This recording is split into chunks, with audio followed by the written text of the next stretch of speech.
What's happening, everybody? It's Max from the Nerd Desk, and welcome to the finale of Comic Comparison Season 2.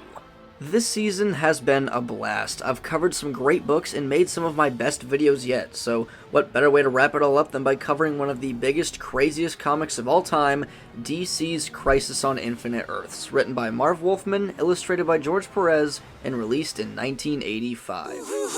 It's considered one of the best and most popular comics of all time, famously killing off several major characters and resetting the entire overarching DC story to a new status quo. It's had a lasting impact on pop culture, so it was only a matter of time before it was adapted into another medium. In 2019, the Arrowverse shows from the CW network gave it a go and received decent reviews, but today we're talking about a newer adaptation from 2024, the Justice League Crisis on Infinite Earths trilogy.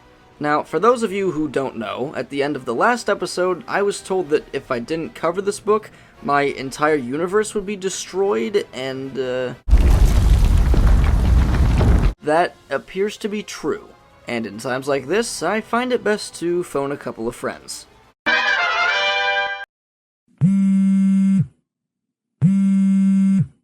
Yo, Max, you alright? Yeah, Speed Force, look, our universe is gonna explode unless I compare Crisis on Infinite Earths, and I need help because there's 3 movies. Oh, that explains the earthquakes. Yeah, sure. Is it like our Guardians of the Galaxy collab? No, that's a non-canon spin-off, we don't talk about that. Oh, well, anyways, I call dibs on part 2. Hey, my name's Taffi, and... Wait, hold on. Hey Taffi, I need you for a video. I'm kind of busy right now. Look, if you don't help me, I will leak all of your Dinosaurs fanfiction online. Hey! You didn't have to go that far, man. What's up? There's a Crisis on Infinite YouTube channel. What am I saying? You want to do a video with me? Crisis on Infinite Earths is arguably DC's biggest crossover event of all time. A grand opus that tells the tale of all multiverses that fell under the DC Comics name being threatened by a huge antimatter wave that's destroying everything one by one at a seemingly unstoppable rate.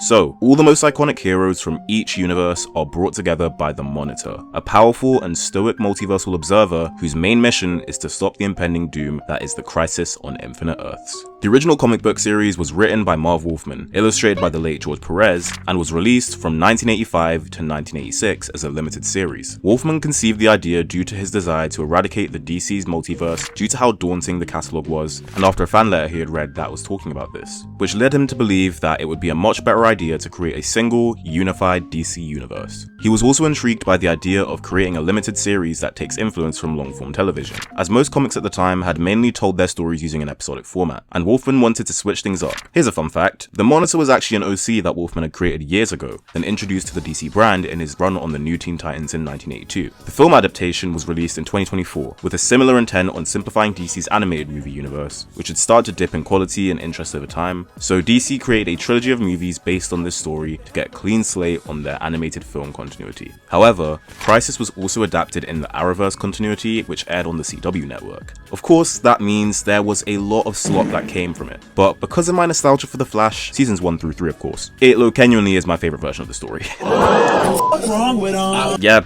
I know, sorry. But seriously, as someone who was a fan of DC's animated movies that released in the late 2000s and early mid-2010s, I honestly can say I went into this movie with some high hopes. But as a guy who isn't a big fan of the source material, I was also very skeptical as to how they would adapt this huge story with grace, while also making improvements to it. So, as a first-time comic movie comparer, I can say that this is going to be an interesting experience. And with all that being said, You shut up! the movie opens up with Barry Allen's version of the Flash running through the Speed Force. Not that Speed Force, but you'll need to get used to this because it's going to happen a lot in this movie. He runs back to the aftermath of the night where he was struck by lightning in his forensics lab, which also had granted him his powers. That's then followed by the next scene where Barry meets Iris West, as she serves him at a diner. They flirt for a bit and she makes fun of his gross order, but something seems off. When their conversation starts, Barry seems to already know who Iris is, while she only knows him to be a stranger who comes to eat there every so often. But as they start warming up to each other, Barry hears a voice calling for the Flash, a voice telling him to get up. He looks outside and he sees it's a strange old beggar on the other side of the window, but as they lock eyes, Barry gets drawn back to the Speed Force and is taken to another point in time.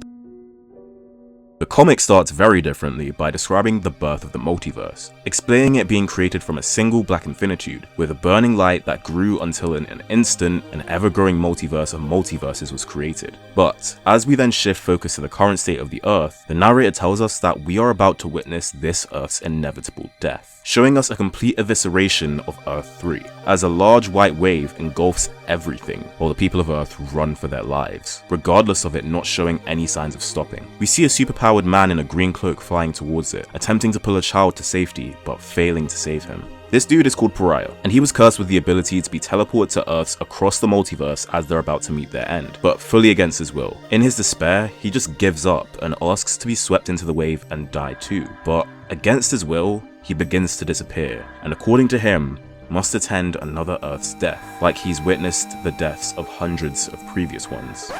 Get used to this, by the way, because most of Peril's role in this story is to moan and cry about his stupid curse, rather than taking some agency and doing more to help. As we witness the death of the next Earth and Hero's attempts to stop it, a man in a jetpack flies home to his wife and baby son. This is the home of the Lex Luthor and Lois Lane of Earth 3. Lex puts his son in a shuttle that should take him across the multiverse. Although it's a prototype, it's his son's only chance at life.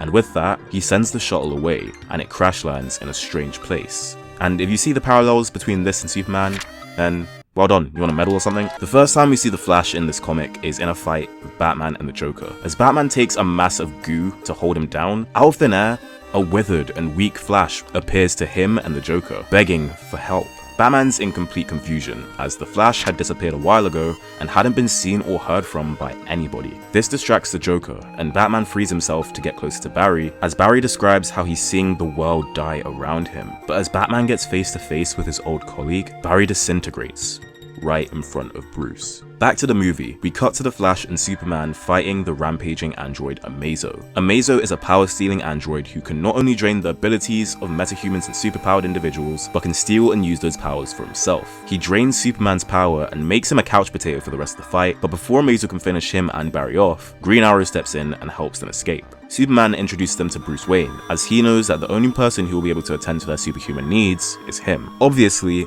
Arrow and the Flash are confused, but as they introduce themselves to each other, Barry gets pulled through time again to a walk down the street with Iris, trying to look for the flowers to have at their wedding reception. This is where we find out that Barry has a Speed Force-induced condition which they call time tripping. This is why Barry keeps getting yanked between different time periods in his life without being able to control it. Kind of like a sneeze, except like a million times worse. Although Barry does something similar in the comic, where he appears throughout different time periods warning people of the coming danger, this movie does a much more original approach, which I like the concept of, but found the execution to be rather sloppy, as I feel that it messed up the pacing mainly in the first act of the film. Barry then goes to give cash to a beggar, who ends up being the same dude who dirty macked him at the start of the movie. Can I move? Oh, my bad. I move. Oh, shit, my bad.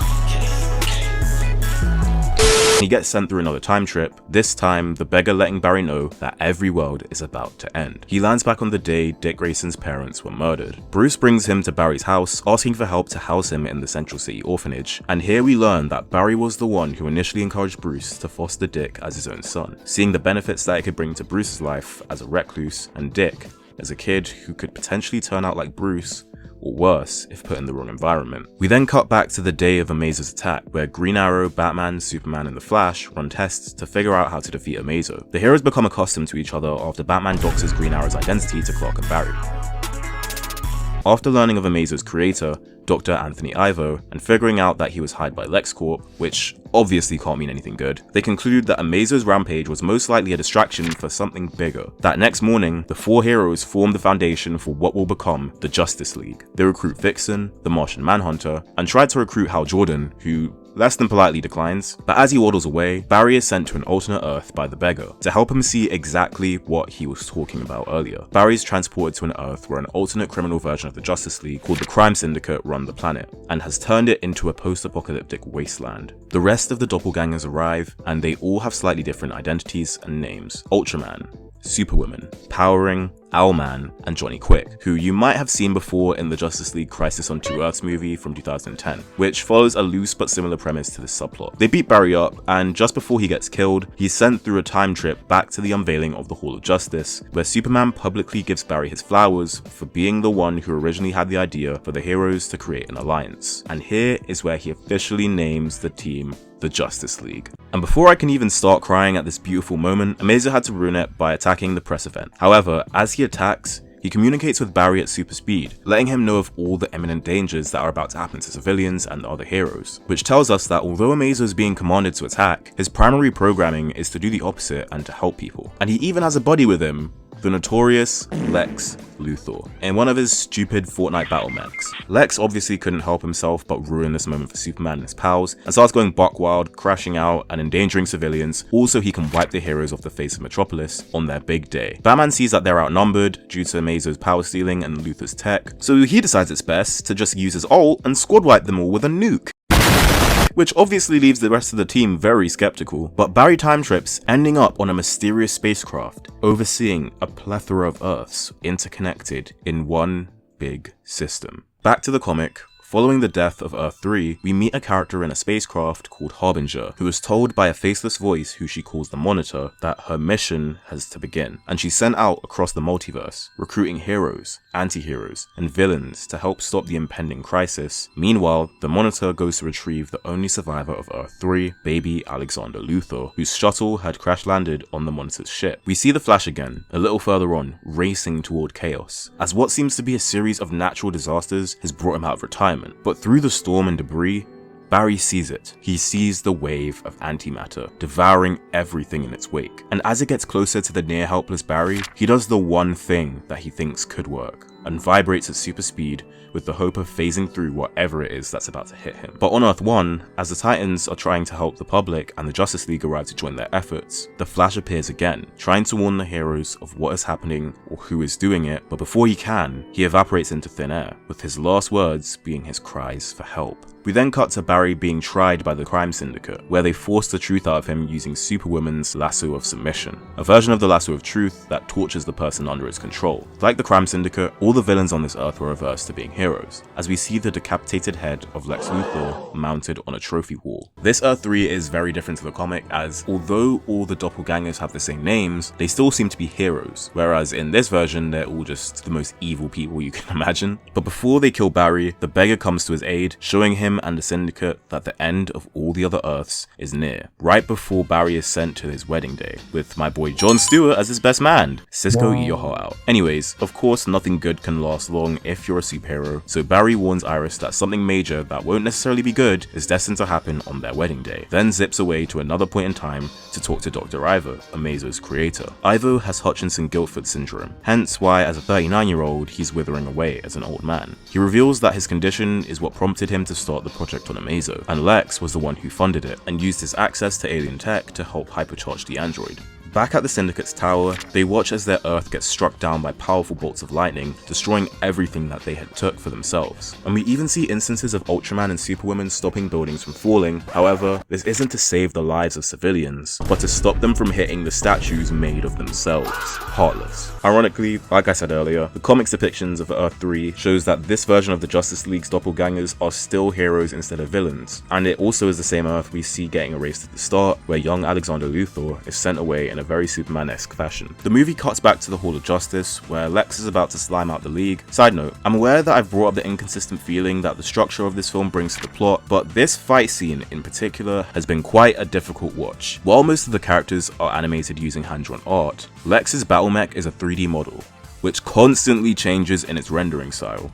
In one shot, it will have cell shading with line art. In the next shot, it will have gradual shading. Then, the line art will change in its thickness or straight up disappear. I don't know about the rest of you, but as an artist, it's really jarring to watch. And I don't want to blame it all on the small budget, but it shouldn't be that hard to keep a consistent style. You know what I mean? Back to the story. Ivo tells Amazo to transport all the metahuman energy to him, which in turn kills him. This starts to override Luthor's new programming, with the final straw being Batman revealing to Amazo that Luthor is the one who had given Ivo his disease, due to its extremely low probability of Ivo contracting it naturally, and all the circumstances that it would have contributed to Amazo's existence. Amazo then destroys Lex's mech, and returns the heroes their powers, and finally shuts himself down, after realizing that he became a threat rather than what he was intended to be, a force for aid. After they defeat Lex, Barry is sent to the future as an older man, living a happily married life with Iris, where she makes him the meal he ordered on the day they met. But right after, we cut back to Barry and Iris' wedding, where Vixen is about to marry the couple before a strange floating woman called Harbinger calls upon Barry to help with the impending doom. She gathers them to the same strange ship Barry time-tripped to early in the movie, but this time, the ship is full of several heroes from all across the multiverse. We see a lot of weird and funny little interactions, such as Dick Grayson and the Huntress meeting a Batman who hadn't taken in any wards. We also meet a slightly older Superman and Wonder Woman, who are a couple,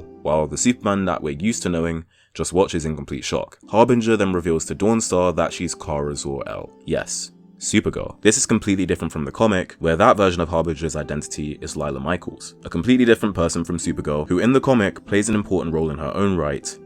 Sort of. Alex will cover that, so I'll save the tangent. Before she can explain how or why, the Monitor finally comes out of the shadows to explain the impending doom of the multiverse and the antimatter wave that's destroying all the Earths in one large swoop. We cut the furthest forward we've ever gone so far to Barry and Iris being very old, getting ready to work on a project which they keep dancing around the name of, but before we can get to it, we're sent back to the Syndicate's planet, where the wave is finally hitting their city. Although they're evil, they still don't want to watch their entire existence be wiped out, so the Syndicate devise a plan to stop their impending doom. But instead of using tactics, Ultraman has the bright idea of flying straight at the wave that's been eating everything up and punching it in its face. And the rest of the Syndicate, including Owlman, who's, you know, Batman, the prep time boy, they just say, yeah, why would we do anything else? You're a donut! You're so stupid!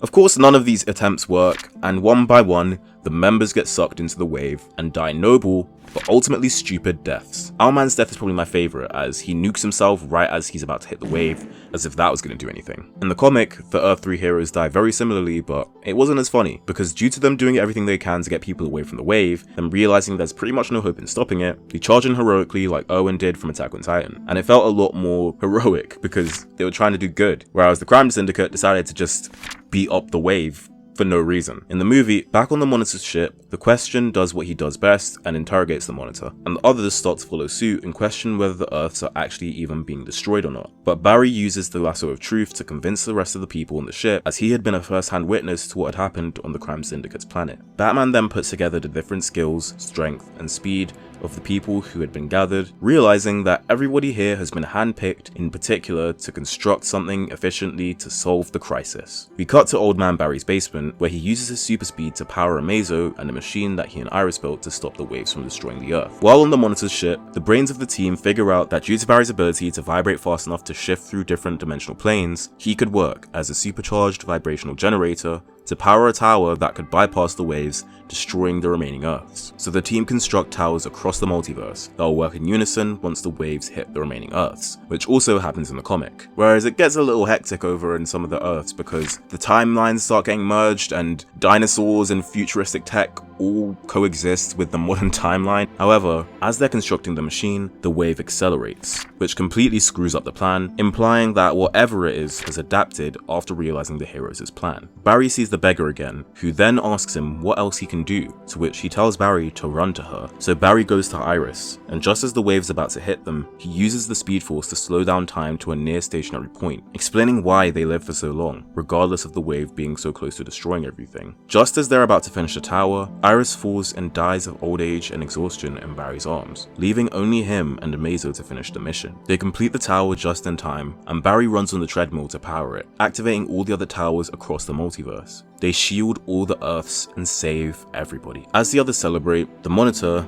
and a green hooded figure called the Spectre discuss the phenomenon that had just occurred. And as the Monitor explains his astonishment at what just happened, the Spectre tells him how you cannot have hope without faith. The comic, on the other hand, takes a very different direction around this point in the story. Before he can properly gather all his champions and figure out a solution, Harbinger gets possessed by the enemy and straight up murders the Monitor in cold blood.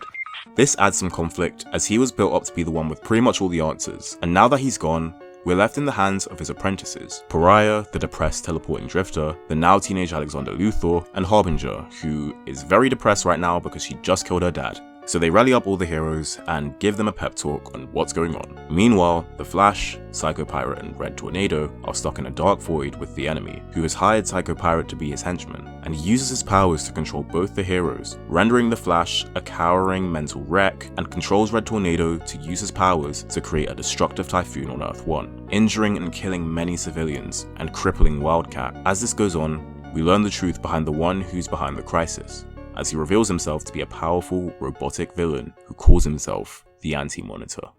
And might I say, Aura. Unfortunately for the Flash, he spends a good chunk of the comic being mentally tortured by Psycho Pirate, and has to use all his willpower at one point to break free. Whilst restrained in a weird jelly trap, he's allowed to break free as Psycho Pirate's distracted during a villainous monologue, and as he's free for a split second before being caught by Psycho Pirate's glance, he uses all the strength he has and overcomes the mental torture and pummels him to a pulp. He then finds the Anti-Monitor's secret weapon, an antimatter-fueled cannon. So using the last of his energy, Barry runs at full speed, running against the flow of the antimatter. He blasts through it. As he experiences the worst pain he's ever felt, he gets visions of people. Wally, the Joker, Batman, who can see him too, calling back to those moments where he'd appeared to them in short bursts, crying out for help. And in his final moments, Barry destroys the Anti-Monitor's machine while his body disintegrates, sacrificing himself for the future of the multiverse and leaving only his scarlet suit and ring. I'm not crying, you are. In the next scene of the movie, the Spectre then appears to Barry after surviving the tower. Spectre reveals to him that he is the physical form of God's wrath, and tells him that instead of taking him away like the Grim Reaper, the Speed Force has already claimed Barry, and Barry is sent through another time trip, where he ends up back in the first shot of the movie, where Barry receives his powers. Then he gets sent to a strange savage island's shore, and sees a familiar face, telling him that he has to go back, before Barry then disappears. If you're a Flash fan, you'd know that Barry tends to disappear quite a lot. We cut back in time to one last shot of Barry. Before Harbinger takes the Flash to the Monitor's ship, he and Iris are granted the wish of celebrating their wedding before he goes off to save the world. And it's a really nice scene where everybody gets to enjoy a regular moment together, not just as friends, but as a family. Oh wait, you thought this was going to be a happy ending? Back on the Monitor's ship, mid-celebration after the tower's worked, Dawnstar begins to disappear, then Brainiac 5, as he calls Kara, alongside the rest of the people in their universe, letting us know that the hero's work is far from over. Once again, first time comic comparer here. This was quite the experience because although these two pieces of media loosely follow the same storyline, the movie takes a much more streamlined approach by establishing the Flash as the main character off rip, whereas the comic follows several different characters all at once, with some breakaways to different subplots. Barry in this film has a very significant role, by being the one to spark the idea for the towers, and literally spends his entire life perfecting the design to save the entire multiverse. While he does have a very important role in the comic, he isn't featured nearly as much, especially due to him being held captive for most of the book, up until he makes one of the biggest sacrifices throughout the entire story. Due to these two stories taking quite different approaches, I'll have to say that my preferred version of the two is the comic. The art and animation significantly held back this film, which I can't say all about the comic book, and it took me out of it at quite a few parts, especially that god-awful Lex Luthor fight. And while I didn't hate the time-tripping angle, it made the story feel a little disjointed, and it was quite jarring at times. Although I'm a huge Flash fan, centering around him felt like it took away from the rest of the Justice League. I know that there are 2 more movies to help give more spotlight to the rest of the league, so I'll give it some benefit of the doubt. But after seeing the format they went for in this one, I'm not too sure that they'll give everybody their respective moments. And I have a hunch that the focus will be around another 2 characters for the next couple of entries. So let's see what Alex from Enter the Speed Force has cooked up for the next part of the story. You shut up! Thanks, Matt. Personally, the middle portion of both the comic and the film trilogy were my favorite. I really enjoy the character dynamics that happened. But before I go over the comparison, I'd like to give a brief breakdown of Legion of Superheroes, since that's the most integral film relating to Crisis Part 2. It's basically a Supergirl movie, and as such, it begins with her backstory. As Krypton is dying, Kara is sent to protect her little cousin Kal-El. However, the exploding debris damages her pod and puts her in a coma. Sometime later, the pod arrives on Earth, but by this time, Superman is already grown up and doesn't need protection. Feeling without purpose and having a hard time acclimating to Earth's culture, she becomes reckless and chaotic. Seeing her struggle, Superman suggests Kara should go to the 31st century to join the Legion of Superheroes. And it ends up being pretty good for her, as she quickly gains a lot of friends. At first, she butts heads with Brainiac 5, for obvious reasons, But as these things go, they eventually form feelings for one another. Meanwhile, Brainiac uses a secret organization called the Dark Circle to access a secret reality-bending weapon known as the Miracle Machine. He does this not only to resurrect himself, but to stop the incoming crisis, which is a nice tie-in to the comic as he does play a pretty important role near the end. No one believes him though, rightfully so. I mean, you're literally hiring these guys called the Dark Circle to help you?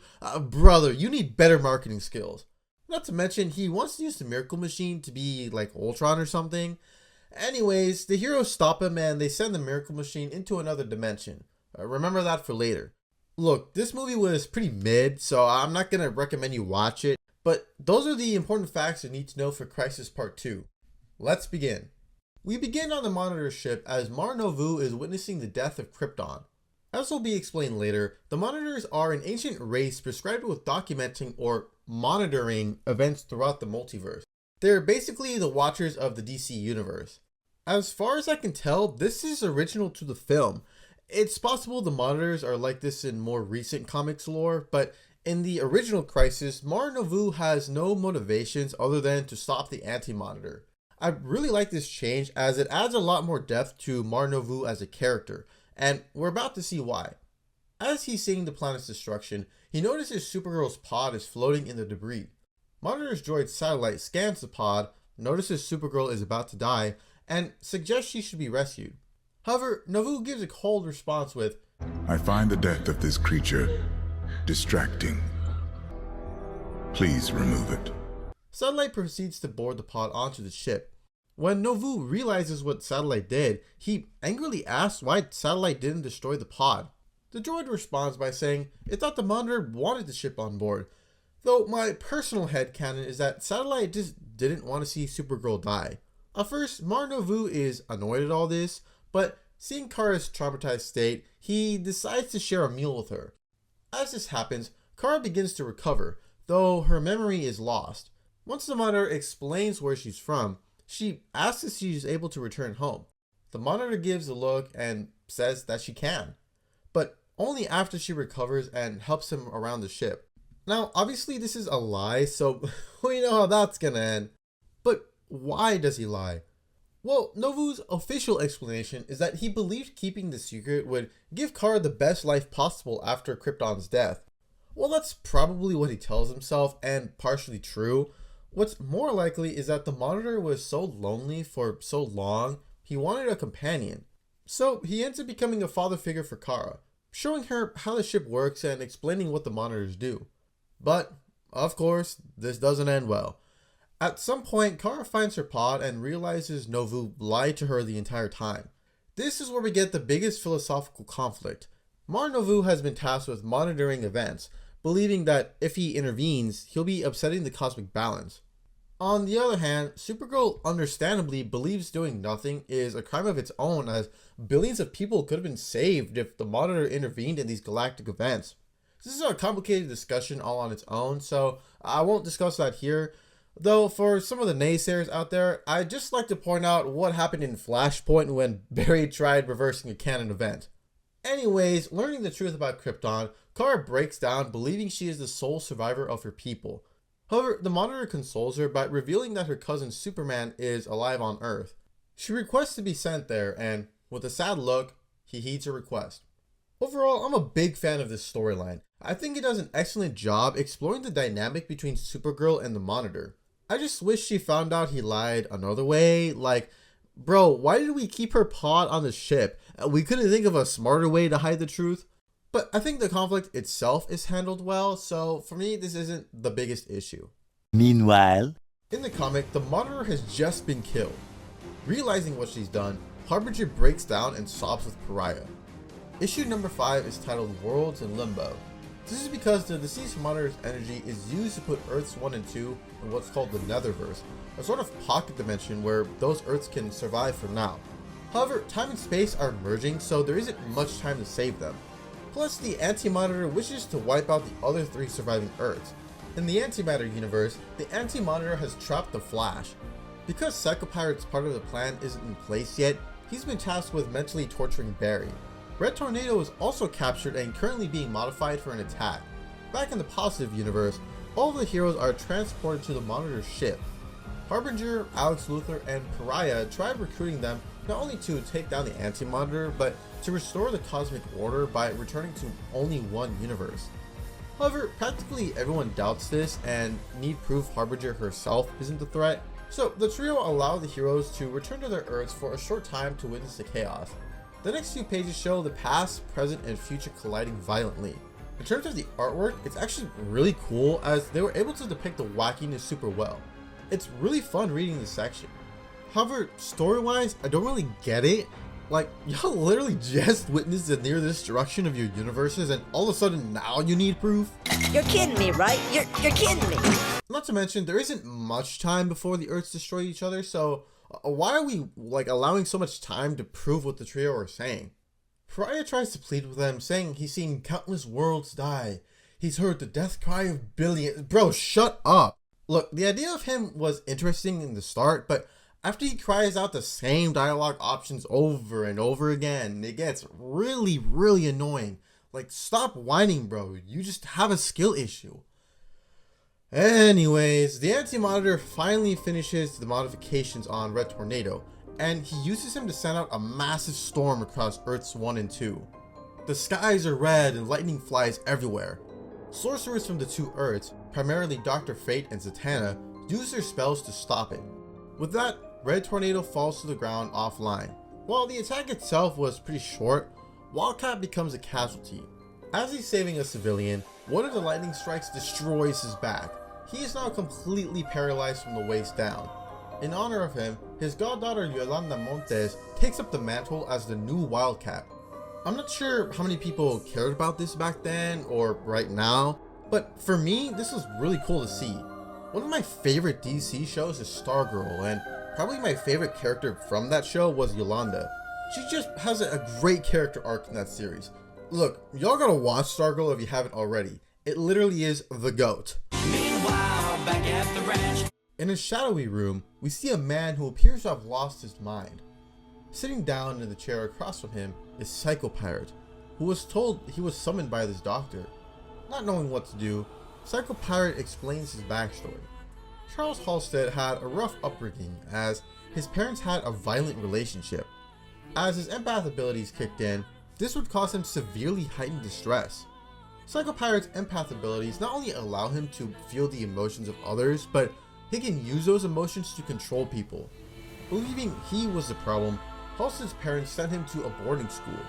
Being bullied for many years there, Charles used this opportunity to grow in his empath powers, eventually taking control of the entire school.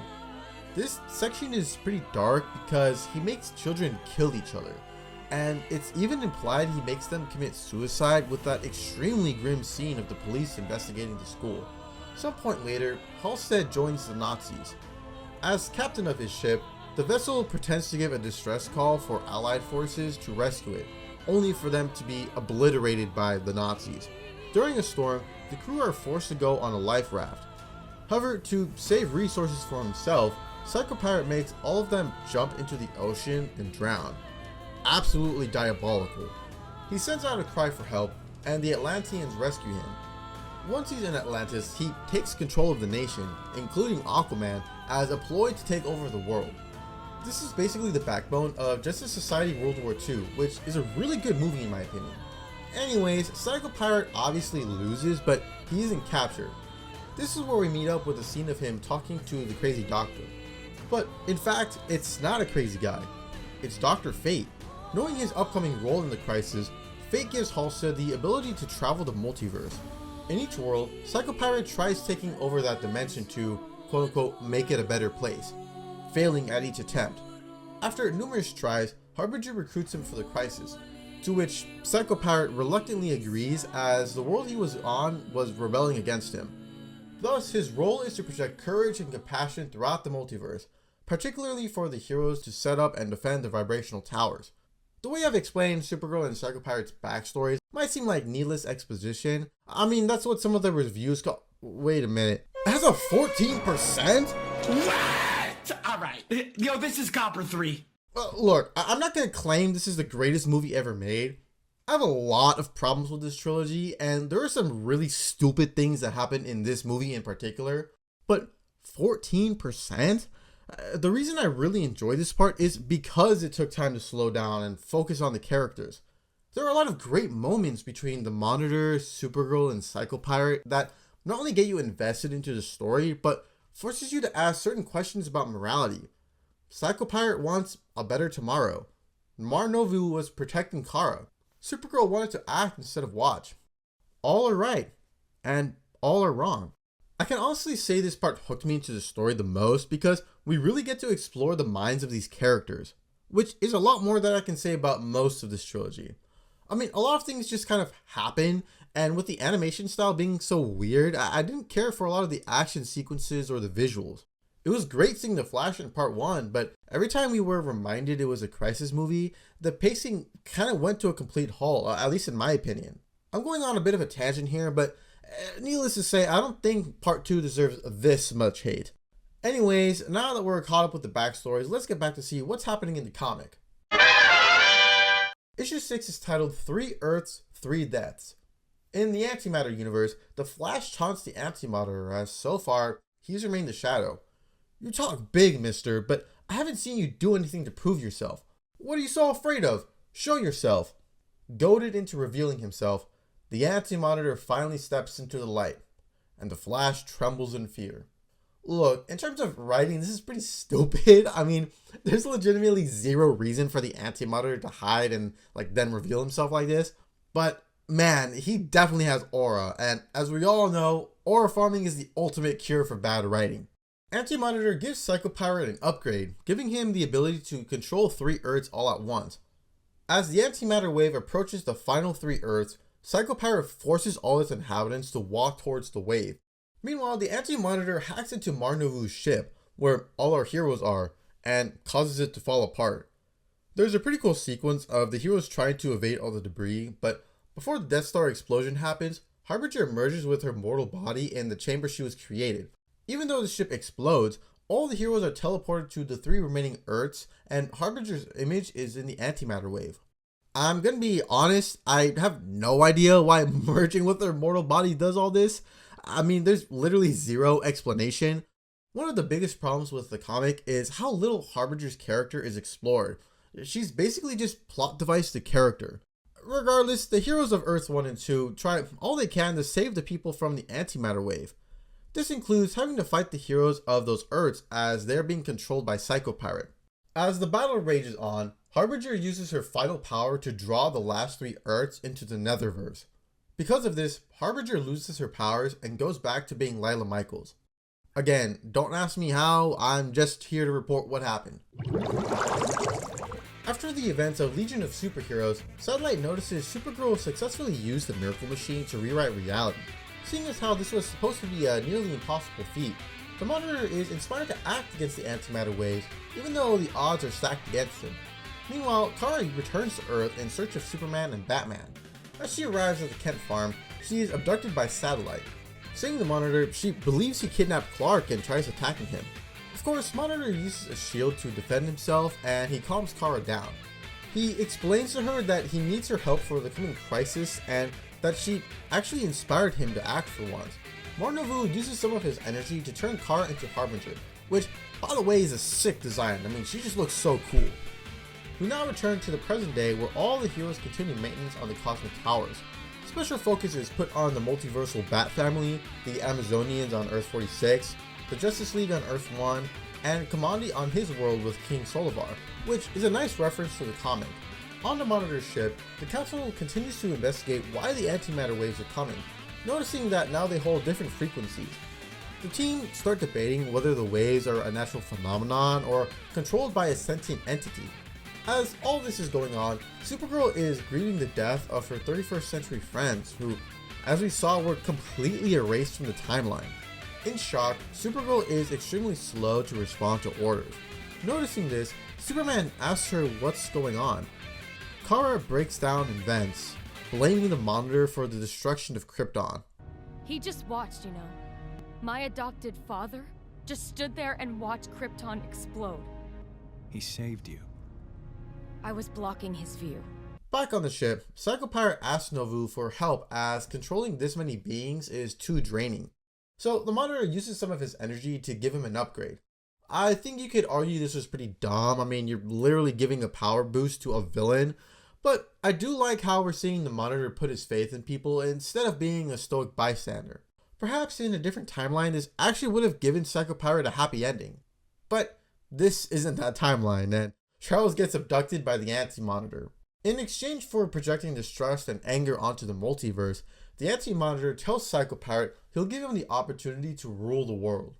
Up to now, Charles helped the Monitor since he believed it was his only chance of survival, but having found out about the Anti-Monitor, he easily chooses the dark side. Thus, Psycho Pirate unleashes himself, and the battle royale begins. The Anti-Monitor uses this opportunity to send out shadow demons to attack the cosmic towers, with the only viable attack being light-based powers. This is a really nice touch and sort of ironic, as in the comic, everyone basically describes him as super easy cannon fodder to defeat. Amidst this attack, Solivar ends up sacrificing his life to save Kamandi. This is just like the first part of the comic, so it was nice that they included this. That being said, I had never heard of Kamandi before watching this movie, and the film didn't dedicate a lot of time to exploring him. Like, we get a scene of him exposition dumping his backstory, and he has a small confrontation with Solivar at the beginning of the film, but that's about it. I would have liked to see their dynamic fleshed out a lot more so I could really feel the emotional weight of Solivar's death. There's potential for a great storyline here. But like a lot of this trilogy, we had to rush through that just to get to the more important stuff. There is supposedly a tie-in movie about Kamandi in the Tomorrowverse, but I never watched that, so I can't really say I really cared about this character. But speaking of more important things, Supergirl bumps into Charles on the Monitor's ship. He tries using his powers to convince her the Monitor is evil. This doesn't work, and Kara shakes it off. Thinking his custom is weird, Kara says, So you're a psychotic pirate or something? There it is! There it is! A few moments later, Marnovu notices Psycho Pirate's shenanigans and he asks him why he's doing all this. Charles gives a pretty good speech, perfectly showcasing his character's need for control. There is no more Charles. Your loving daughter recognized what I am. A psycho pirate. That's what I'm talking about! Donning the name Psycho Pirate, Halstead teleports away. Thus, now all the heroes are simultaneously attacking the shadow demons and each other.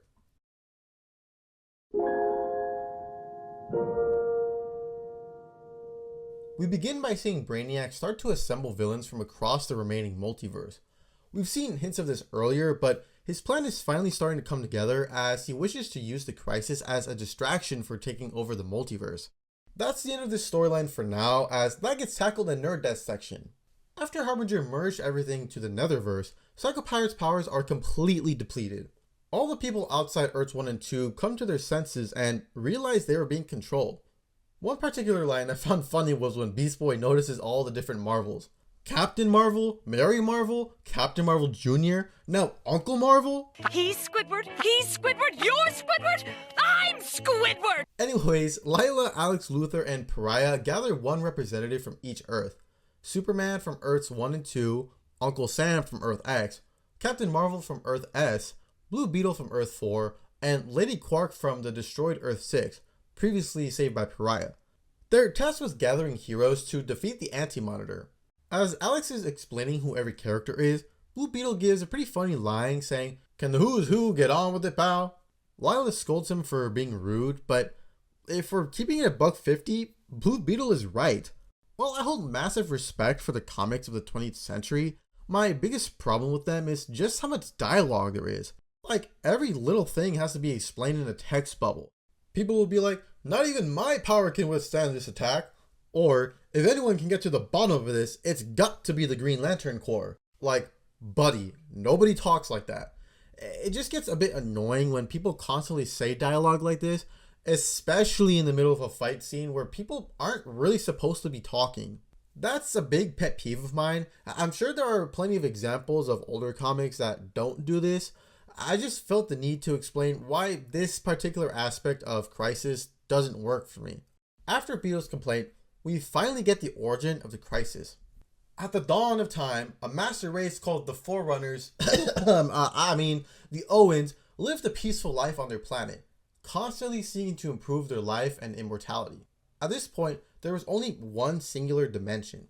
One day, a guy named Krona wanted to study the origin of the universe.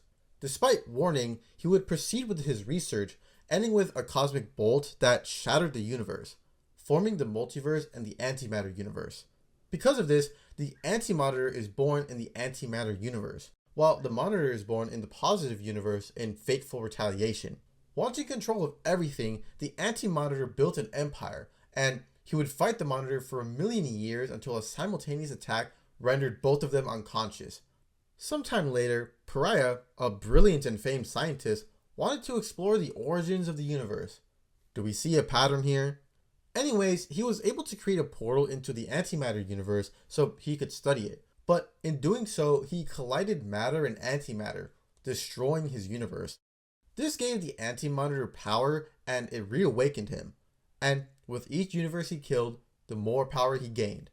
Personally, I think that's kind of a weak explanation. Like, what the hell is a cosmic bolt? It's also completely devoid of any emotional stakes whatsoever. I would have at least liked an arc from a beloved character to push the narrative instead of what we got. But, you know, it's really not the end of the world. Whoa, okay, it kind of is. You know what, let's just move forward.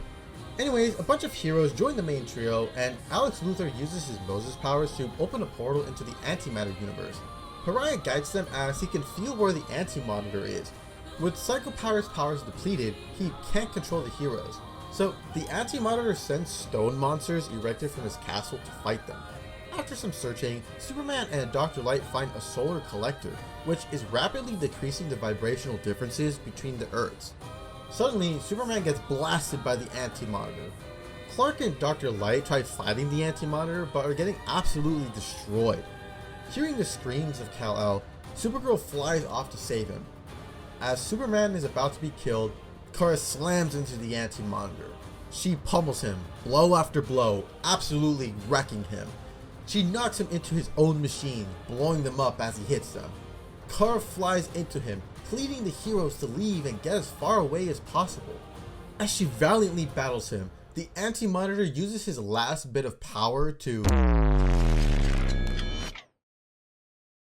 Dig Giordano, VP of DC at the time, was the first to pitch the idea of killing off Supergirl. In one interview, he said, Supergirl was created initially to take advantage of the high Superman sales, and not much thought was put into her creation. She was created essentially as a female Superman.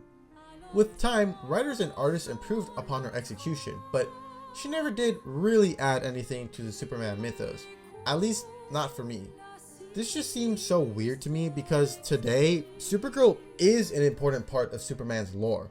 I mean, her backstory is amazing, showing how the concepts of truth, justice, and the American way come a lot harder to her. Kara's story is filled with themes of forced migration, mixed culture, existentialism, trauma. How is that not an interesting story? I don't know, recently Supergirl has become one of my favorite characters in DC. I can't help but ask if her death was necessary. Regardless, I do think the way they handled it was extremely emotional. Seeing Superman's reaction is heartbreaking. We get one of the most famous shots in the comic as he holds her body screaming in grief. As the issue ends, Superman wraps Kara in her cape and flies into space.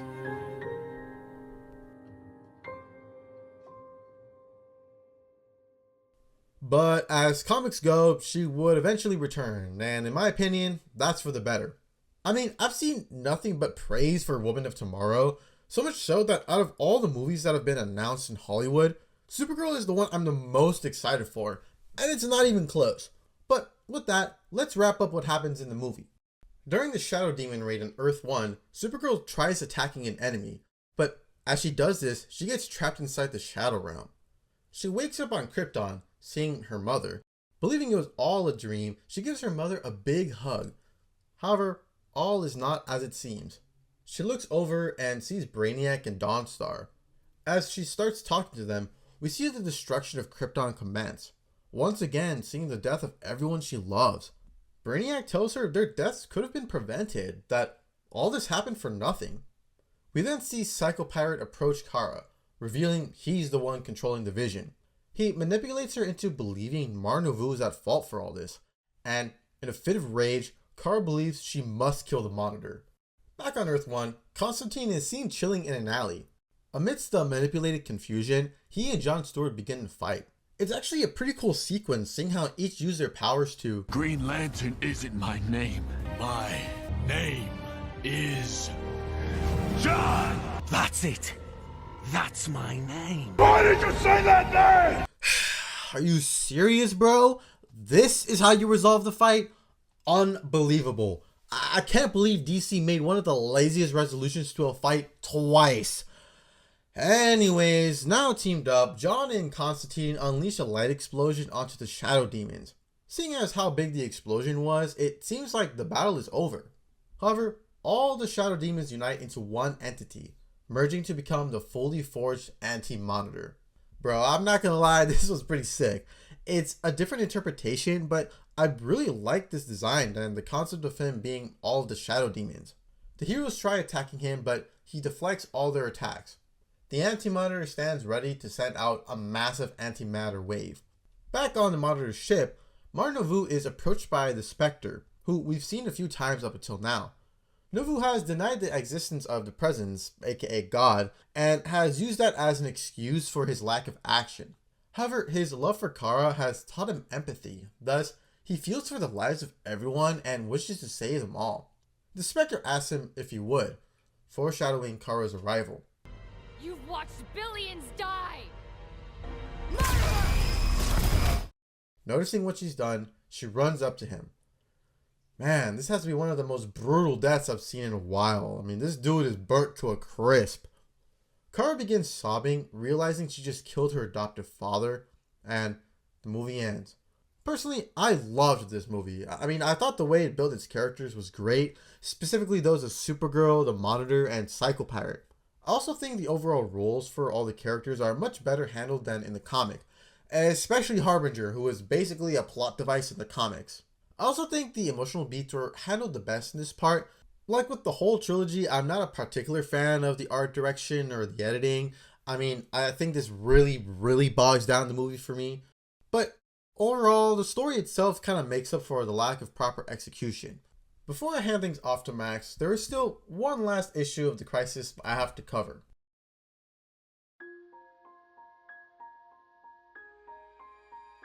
Issue number 8 is titled A Flash of the Lightning, and it is easily my favorite issue of the series. It's basically an episode of The Flash, and from that we get one of the hardest covers in DC history. Anti-Monitor builds a new shell and prepares for another attack on the positive universe by building an antimatter cannon. It is finally time for the GOAT to act. Barry phases through his gelatin prison and instantly knocks down his guard. The Flash then grabs Psycho Pirate and uses Charles' empath powers to turn the goons against the Anti-Monitor. He super speeds around the base, turning every single guard against their master. With everyone distracted, Flash knocks Halstead unconscious and runs towards the cannon. He phases through the walls into his heart, which is fully concentrated antimatter. The only way to destroy it, in ultimate Flash fashion, is running around it to force the energy onto itself. As Barry runs, he goes back in time to warn Batman and Wally. He reminisces on his life and the people he loves. Mom and Dad, you can't hear me, but I love you so much. Iris, apart for so long, together for so short a time. Remember me, Iris. Remember how much I cared. There's still hope. There is always hope. Time to save the world. Time. Back in time. Do what you have to. We must save the world. We must save the world. On a blog, Marv Wolfman explains killing Barry Allen. Please note that I didn't think it was a good idea to kill the Flash, but those were my marching orders. So I did the best I could to make his death as moving as I could. Here is the given I worked from. Much of the reason the people in charge didn't care for Barry Allen was that he was considered dull. What? What? Are the editors at DC dumb? This is now the second time we've killed off a character simply because we didn't put in the time to actually read the material. And I was willing to let you go on Supergirl because at least you could argue she is a copy of Superman. But the Flash? He's one of the best characters in this universe. Any comic you read from The Flash during literally any time period is a joyride because not only are his adventures fun as hell, but you're actually learning science along the way. I really don't understand how these guys thought Barry Allen of all characters was boring. Regardless, I do think this is like the perfect way to end his character. He's doing a feat only the Flash himself could do, and in his final moments, he's thinking back to all the people he loves. The reason he does this in the first place. This is what makes Flash an amazing character. Honestly, part of me wishes this was the last time we saw him. Well, Barry Allen is no doubt my favorite character in all of fiction, with Flashpoint being one of my favorite stories ever. I can't help but feel his return not only undercuts his death in Crisis, but 20 years worth of history with Wally West. This is another time where I don't understand why you build up these emotional depths if down the line we're just going to return to the status quo. Even though I'm personally fine with Barry's return, given he's my favorite character, I feel it does undermine Wally's character and comics as a whole. Anyways, the issue ends with the antimatter trying to absorb all the power in his universe. Sensing this, the Spectre screams out in anger. I'll hand it back to Max to finish off the comparison. You shut up! Alright, I'm starting off with issue 9 of the comic, titled Warzone. It begins as Guy Gardner is being sworn in as a Green Lantern by the Guardians of Oa, when the room explodes, killing all but one of them, who ushers Guy to avenge their deaths. Meanwhile, on Brainiac's ship, all of the villains from across the 5 remaining Earths, including Dr. Polaris and P. Simon, have been gathered to perform a hostile takeover. Earth-1 Luthor is obviously leading the charge, and even kills his Earth-2 counterpart. Later in space, Nightwing and Starfire board a ship bound for her homeworld of Tamaran, while back on Earth, the rest of the Teen Titans observe the new warp zones on the planet. It's unclear how much time has passed, but there are apparently now warp zone newspapers, so that's interesting. Following this, waves of energy start appearing across all the different Earths, and 3 of them, X, S, and 4, are swiftly taken over by an army of villains, since most of the heroes have all gone to Earth-1, leaving Blue Beetle and a few others as the only line of defense. Speaking of Earth-1, at the United Nations, Alexander Luthor, Harbinger, and Pariah all claim that the danger has passed, and the Anti-Monitor is no more. But suddenly, Pariah is zapped away, meaning that isn't true, and Brainiac and Luthor both arrive to scare the 2 remaining planets into surrendering. But of course, the heroes of Earth 1 and 2 won't give up that easily, and we see a whole army of them gathering at the border to Earth 4, including the Creeper, Starman, Huntress, Power Girl, Wonder Woman, and many more that I just don't recognize. In order to break on through to the other side, Jay Garrick Flash teams up with Wally West Flash to use the Cosmic Treadmill, which works. The barrier between the Earths comes down, everybody rushes in, and it turns into a war zone. He said it! He said it! Like on this page, you can see Dr. Phosphorus here pounce on Hawkman, and on this page, observe if you will, as Beast Boy takes out the Trickster and Mr. Riddler. Both sides of the battle seem pretty evenly matched, and Luthor tries with Brainiac to come up with a new plan, which proves to be kind of difficult because P. Simon blows him to smithereens, and now he plans to kill him next and assume control of the multiverse. Now, let's take a pause from that and start up the movie. The death of the Monitor at the end of Part 2 powered up the satellite enough to somehow bring all of the remaining planets to a sort of pocket universe called the Bleed, instead of the 5 we see in the comic. I would say this is kind of unnecessary, but when we get to the ending, it'll make more sense. Also in the end of Part 2, Wonder Woman was presumed dead, as the planet she was on got destroyed by one of the antimatter waves. So in the beginning of Part 3, we find out that she actually survived because of her immortality, and she's rescued by the other heroes, who tell her that it's apparently been 8 months since Part 2. What about 6 months? Anyways, like in the comic, on each Earth, different time periods are mixing with one another, and the heroes just have to deal with it. For example, on Earth 1, Metropolis is attacked by dinosaurs.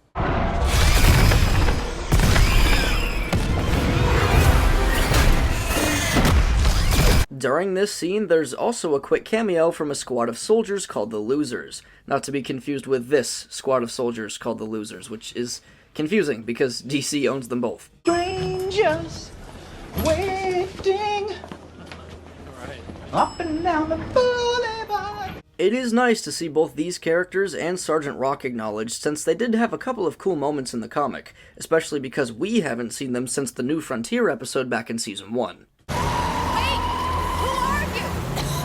Nobody important, ma'am. We're just a bunch of losers. Anyways, in Gotham City, a group of Nazis appear in Arkham Asylum and arm themselves with the inmates as weapons, like Harley Quinn's mallet and Bane's venom. The Bat family all swoop in to fight them off, but in the process, Batman is gassed by a Nazi using Scarecrow's fear toxin, which they somehow know how to use. I mean, a gun and a hammer are pretty straightforward, but a gas gauntlet? I mean, they are Nazis. Anyways, Batman is put into a coma and brought to the Monitor's satellite for recovery. Following this, we see Lex Luthor, who's assembled possibly the lamest Legion of Doom I've ever seen in my life. Meanwhile, at the Legion of Doom. Not now! Okay. You know, given that there's a whole multiverse at play, someone like Luthor could have recruited any number of villains, right? But he settles for Joker, Ivy, Solomon Grundy, and Two-Face. Now, as much as I love the guy, what is Two-Face gonna do against Superman? Absolutely nothing! It's then revealed that Luthor has Psycho Pirate locked up in his base, and asks him to contact an old friend for him. It's a long-distance call. Jumping back over to the comic, we are now in issue 10, Death at the Dawn of Time. P. Simon continues to belittle Luthor. However, before he can deliver the killing blow, Brainiac returns with a brand new body and blasts the man's brain clean off. Anyways, the battle for the Five Earths continues, heroes and villains just pummeling each other until a ceasefire is called by none other than the Spectre, a supernatural hero who's an agent of God himself. He demands that everyone stops fighting, and reveals the Anti-Monitor has retreated to the Dawn of Time, where he plans to completely rewrite history, so the heroes and villains band together and plan to go attack the Anti-Monitor. In these group shots, there are a bunch of total powerhouses. The Spectre is one, obviously, but also Dr. Light, the Phantom Stranger, Luthor, the Superman of Earth 1 and 2, John Cena. They're even joined by another Superman, or rather Superboy, from Earth Prime, a character with a very shaky legal history. See, back in the 40s, while Superman was still relatively new, Jerry Siegel, the original writer, pitched the idea for Superboy. DC rejected it at first, but when Siegel was drafted into the military during World War II, DC started publishing a Superboy comic, without buying the license from Siegel. Both him and Joe Shuster, the original artist, sued DC over this, but eventually the two sold the rights for a little over $1 million. I think that's pretty messed up.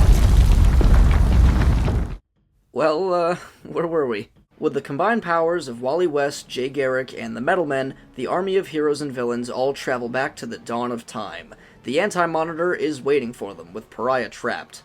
While they all give him hell, a second team travels only a few billion years into the past to the planet Oa to try and fail to stop the scientist Krona, who caused the creation of both the multiverse and the Anti-Monitor by messing with time.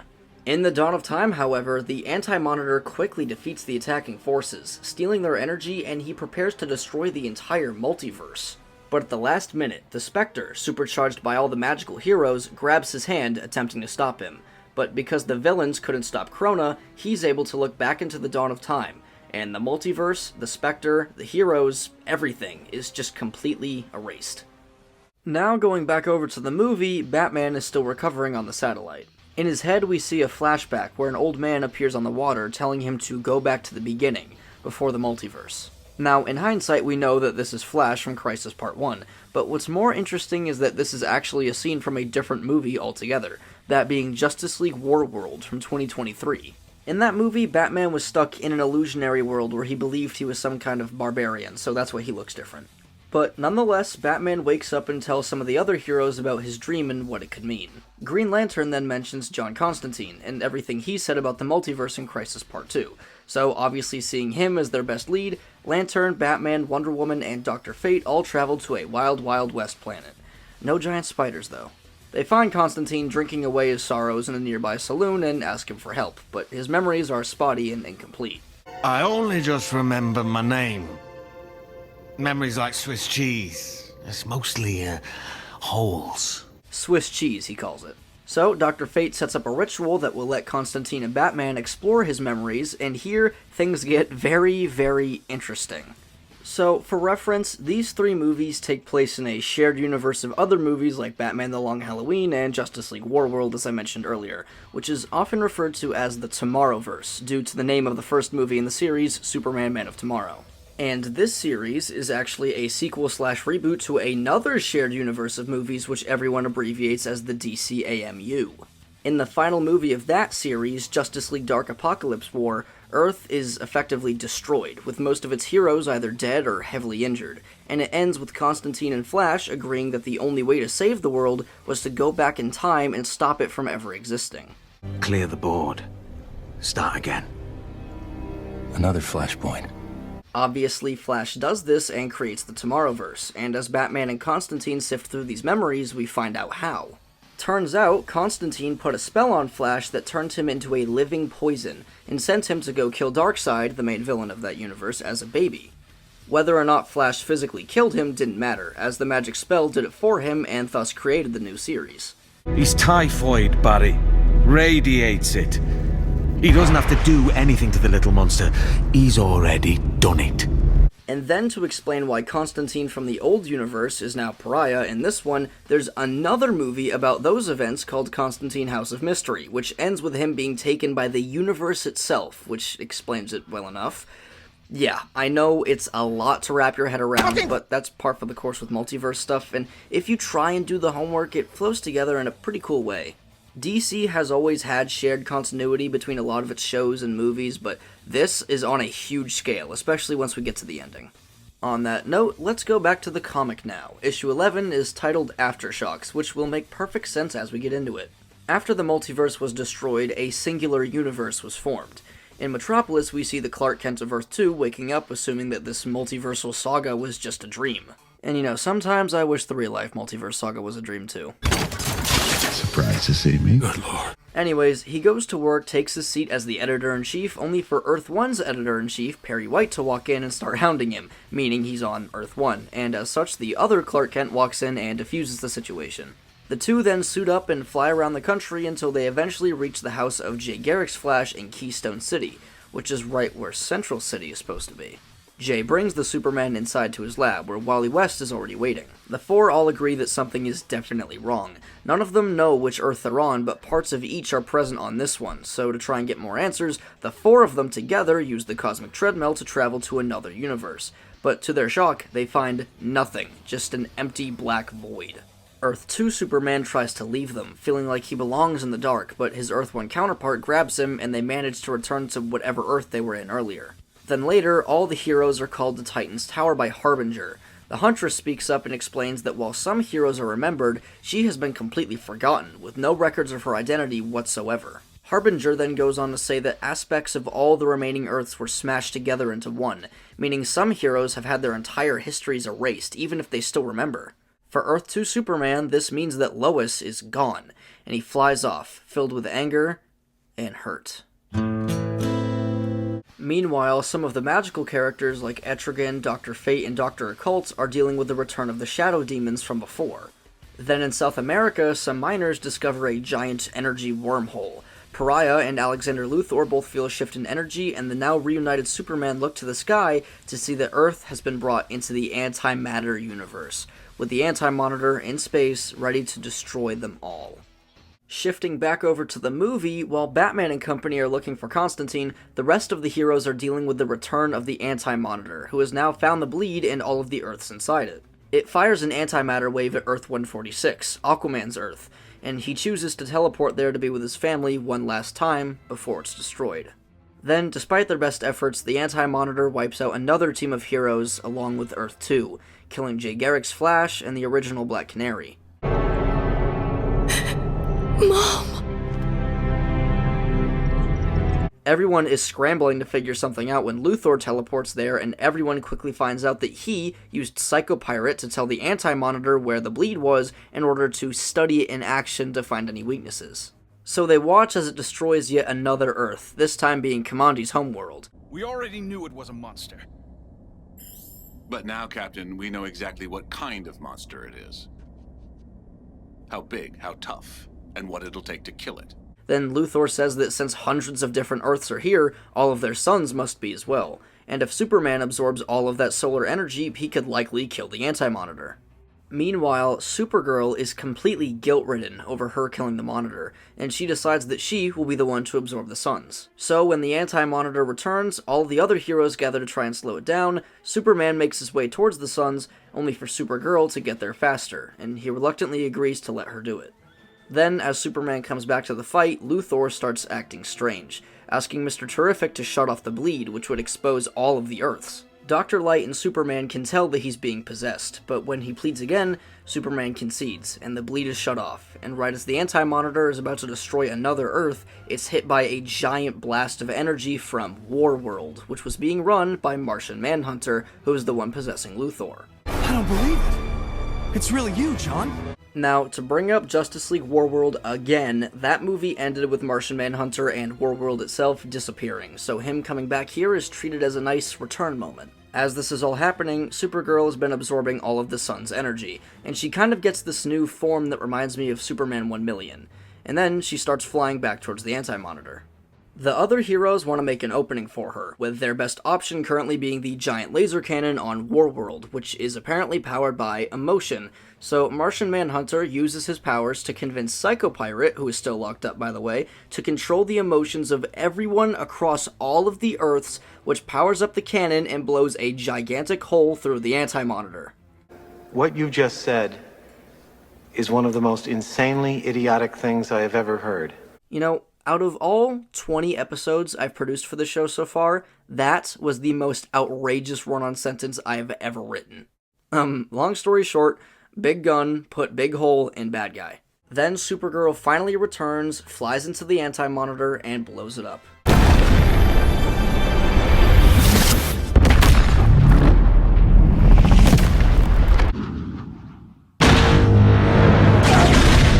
Her body is recovered by Superman, who flies back to Warworld with all the other heroes, and he of course recreates the cover from issue 7 of the comic.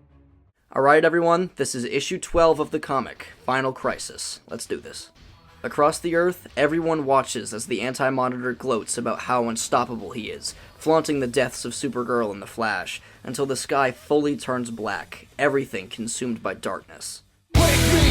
Both Supermen use their X-ray vision to see people scrambling in the streets, but then Harbinger comes back again and recruits them for one last stand against the Anti-Monitor. While the other heroes hold off more and more waves of the Shadow Demons, this team consists of Martian Manhunter, Captain Atom before he became shiny, Negative Woman, Superboy, 2 different Wonder Women, Alexander Luthor, Dr. Light, Shazam, and of course, both Supermen.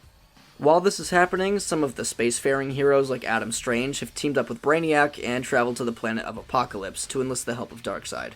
Anyways, the heroes reach the Anti-Monitor's hideout and find Psycho Pirate screaming at the late Flash's empty costume. He's obviously gone crazy. Make me crazy! They then find the Anti-Monitor and hit him with everything they have.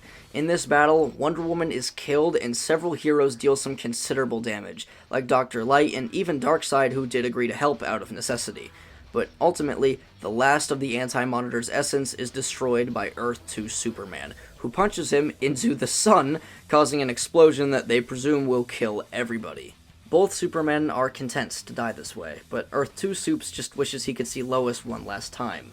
Then Alexander reveals that she is alive. He took her to some other place to spare her from the multiversal destruction. The two finally embrace, and as the waves from the exploding sun reach them, they, along with Superboy, all go with Alexander to some other place that we just don't know about. Regardless of that, though, I think this is a very satisfying conclusion for Earth-2 Superman. I obviously wasn't attached to his other comics, but even when you narrow it down to just this story, he's there from the very beginning, and fights until the very end, all in the name of truth, justice, and the American way. Now, in the last few pages, we see one last remaining Earth, and we get closure for all the characters. First of all, Wonder Woman wasn't killed by the Anti-Monitor, but instead sent back in time, reversing her age until she turned back into the lump of clay she was born from. Because, yes, Wonder Woman was created out of magic clay by Zeus. Anyways, Wonder Woman of Earth 2 was then invited to Mount Olympus. Batman, Aquaman, Dr. Light, and others all mourn the deaths of the heroes who died during the conflict. Wally West officially becomes the new Flash, and Harbinger, Pariah, and Lady Quark all unite to explore this new world. There's also a short one-page epilogue which ties up the last remaining loose end.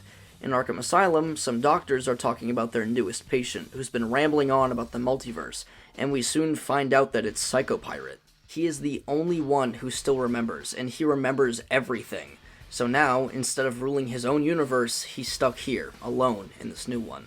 Alex actually did this monologue in one of Taffi's videos. I'd highly recommend checking it out. Overall, I like how this book sets up a new status quo for the DC Comics world, even though it did start a trend of resetting the universe every couple of years, which I don't like very much. I'd say out of every DC continuity-changing event, the only one I would consider to be actually great is Flashpoint. Please feel free to disagree with me, but that's just my opinion. Now, to wrap up the movie. Everyone is exhausted from this multiversal war, just like the three of us are exhausted from making this video. Constantine and the gang are back from their memory ritual, and he explains that killing Darkseid in the old timeline is the cause for all of this. He may be a murderous tyrant, sure, but he was so important to the structure of the DC universe that killing him split it in two, and then just continued to split at every possibility. Any kind of decision or choice creates an entirely new universe. Infinite Earths. Say that again? However, reality itself can't contain all of these different universes, and created the anti-monitor as a kind of immune system to destroy the multiverse. The multiverse is a cancer, and it's growing.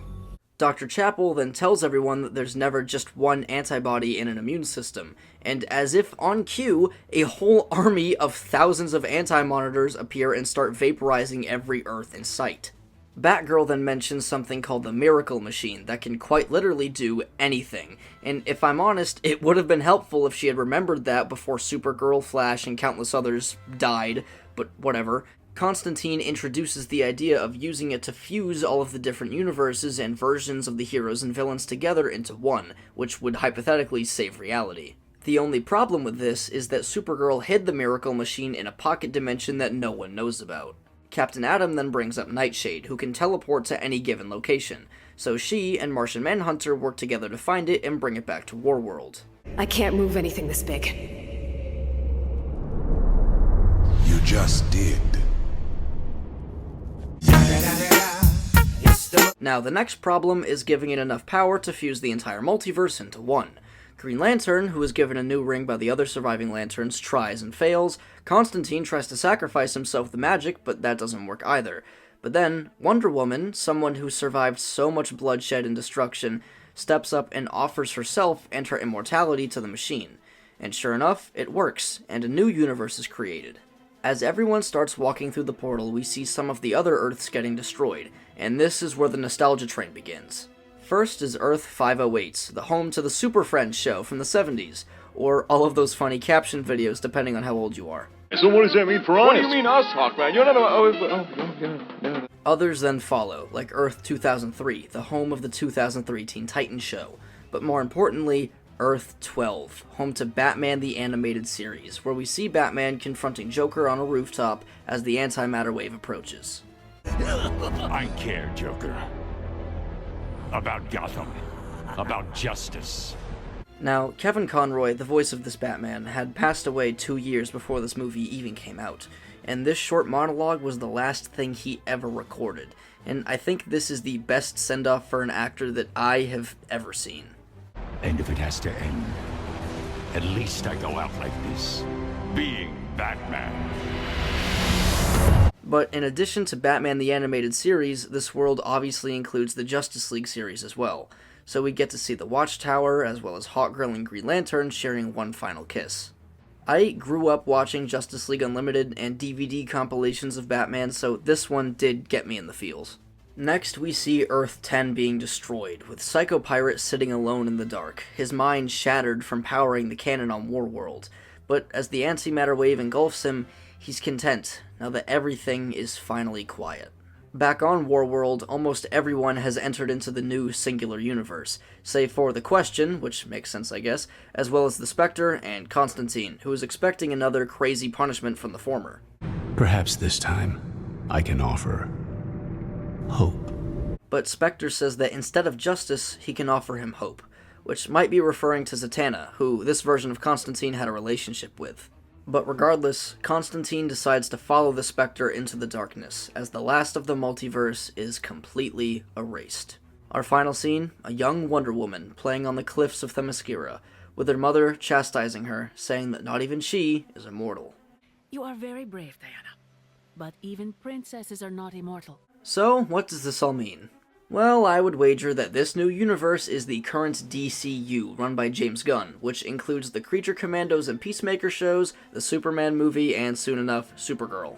Guys, I'm a fan too. Why do you think Warner Brothers put me behind that desk you now owe me? So you could pitch Peacemaker ideas to yourself? Exactly. Meanwhile, this movie was a way to clean house and say goodbye to the entire era of DC animated originals as we know them, kind of like what Deadpool 3 did for 20th Fox. Suck it, Fox. I'm going to Disneyland. Now that doesn't mean DC is done with animation by any means. Since Crisis came out, they've released Watchmen Chapters 1 and 2, Aztec Batman Clash of Empires, and a multi-part adaptation of the Nightfall storyline was announced for this year. But in general, I definitely think a new era has begun for the company, and whether or not that's for the better remains to be seen. You shut up!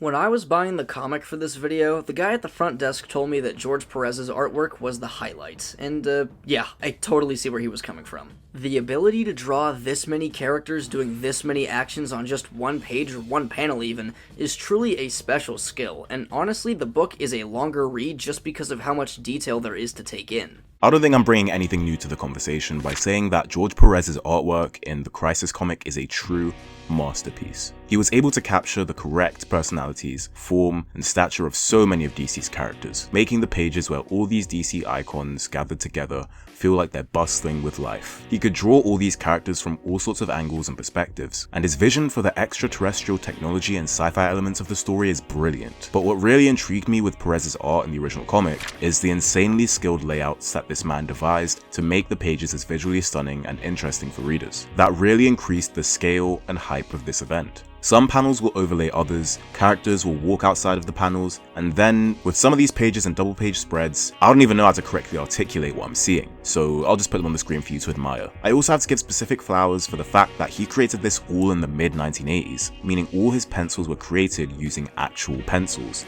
paper, rulers. However, I can't really say the same for the movies. Some of the character designs are pretty cool. Changing Psycho Pirate's mask to be more expressive was nice, the classic Captain Atom was cool, and the reimagining of the characters from the 90s and 70s eras was interesting as well, but then you see how lame the Anti-Monitor looks, or the fact that Earth 2 Superman barely looks any older than the Earth 1 version, and that's not even mentioning the Black Lightning design that was stolen from an artist. I mean, I know DC owns the character, but still, justice for Samir Barrett.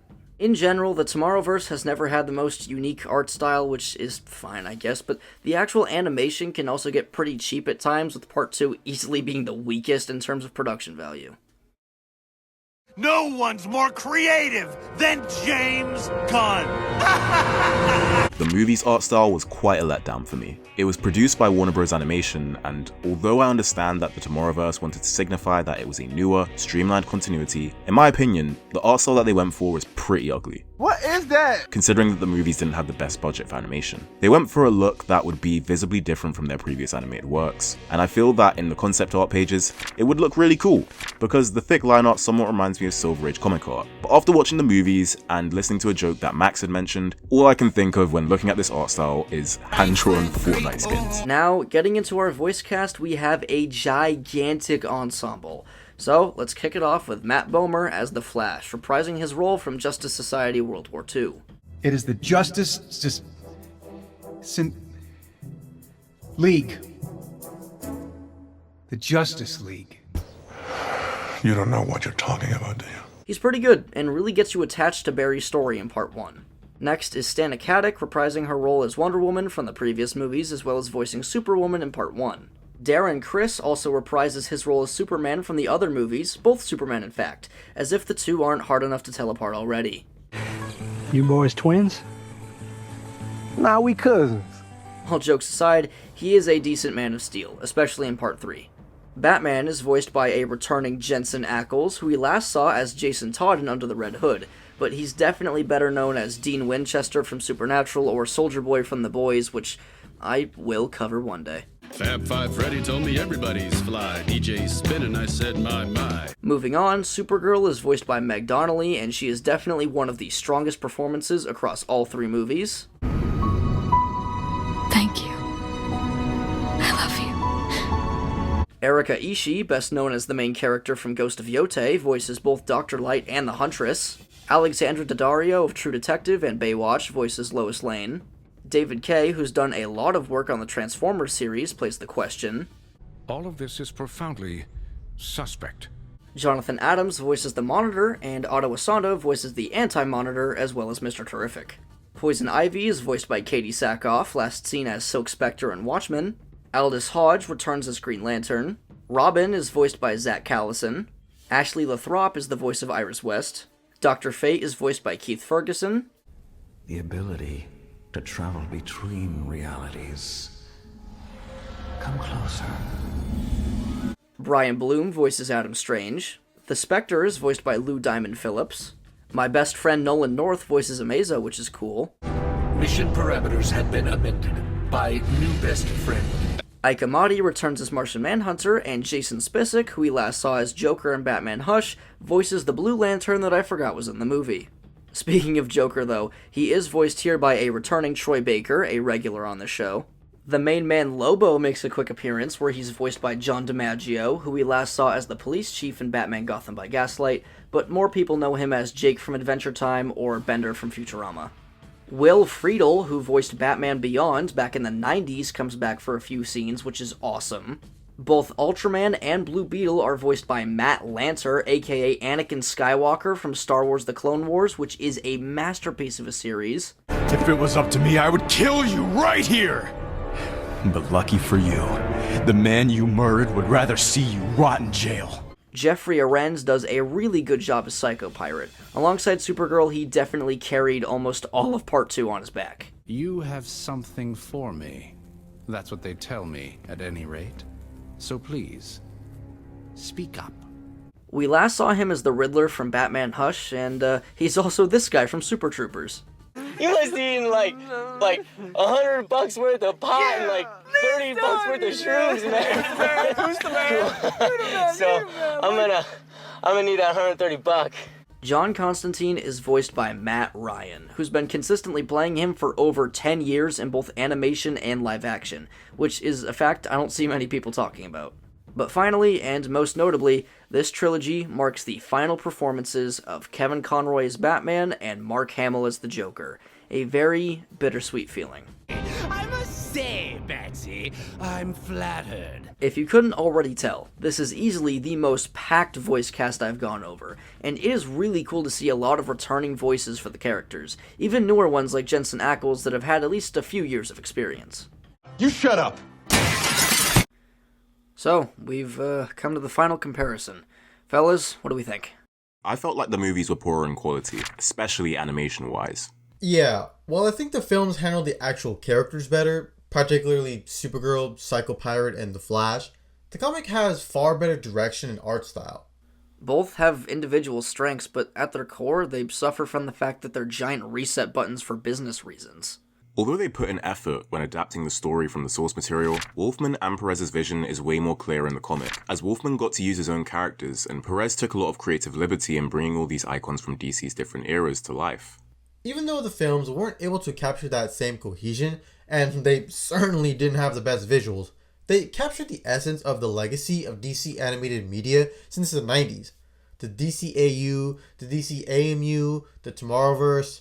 Unfortunately, as Max stated earlier, the Crisis films ended up being more of an excuse to wipe DC's animated stuff clean in preparation for James Gunn's universe. Also, the comic had the privilege of being one of the first big comic retcon events, whereas nowadays, there's definitely a lot more multiversal Crisis events in DC. So, yes, the comic is ultimately better, creating a 12-3 ratio of books to media, 17-8 including ties, but honestly, you're better off without either one, unless you're Taffi. Well, we did it. Did we save our universe? I don't know. What if it didn't work? What if our universes are really going to be erased? Won't we just get rebooted by the Semi-Monitor into a new timeline? Yeah, but we won't remember anything from our past lives. Well, this might be the end, but I promise you, gentlemen, that we will meet again, no matter what timeline we're in. Hey, maybe in the new timeline we'll be in charge of DC Comics. And maybe you'll stop writing so much dinosaurs fanfiction. I'm so glad we're not going to remember this conversation. Whatever world we find ourselves in, the Force will be with you guys. Always. You mean the Speed Force? Say that again?